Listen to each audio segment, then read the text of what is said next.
generally speaking, when you file a lawsuit, and I file a lawsuit on behalf of a client, it doesn't mean that you go to court the next day. You go through a process. First, you go through discovery, whatever, and you get to a point where you perhaps negotiate before trial.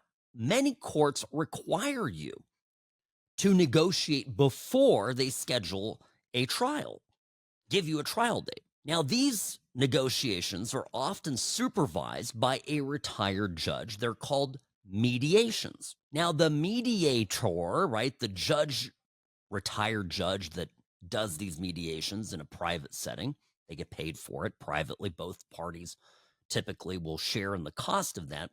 This judge can't be on either side. This judge can't be pro my client. He can't be pro the insurance company on the other side. He has to be, or she has to be, neutral. And what happens is that the mediator, if he is effective, when he comes and talks to me and my client, he is arguing on behalf of the people in the other room who represent the defendant and the insurance company, generally speaking, right? And then when he goes and talks to them, he's arguing our case. He beats up on them. He beats up on us. He gets them to go up and us to come down because we're arguing about money, right? The insurance company doesn't want to pay my client anything, and I am who I am. I'm good lawyers.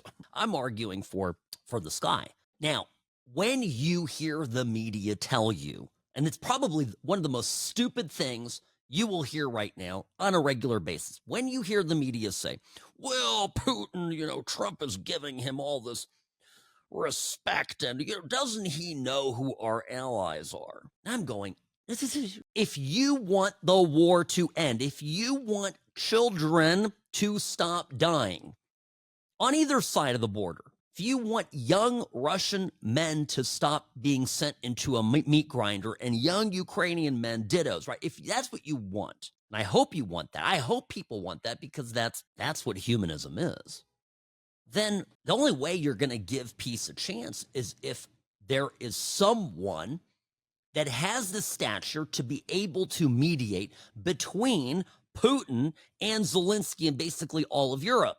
Because this is a Putin versus Europe thing. And the biggest mistake that we made as a country, now looking back at it, was under Biden, we picked a side. And I'm not disputing that Putin's on the wrong side of this. I'm not disputing that Putin is in the wrong. I'm not disputing that Putin is perhaps even a war criminal. But we picked a side.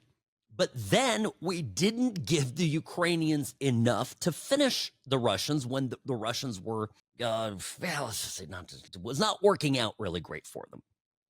Biden gave Ukraine just enough equipment, just enough arsenal to drag this thing on and to stalemate it. When the history books examine this time period, I think great shame will be on every person in the Biden administration who facilitated this.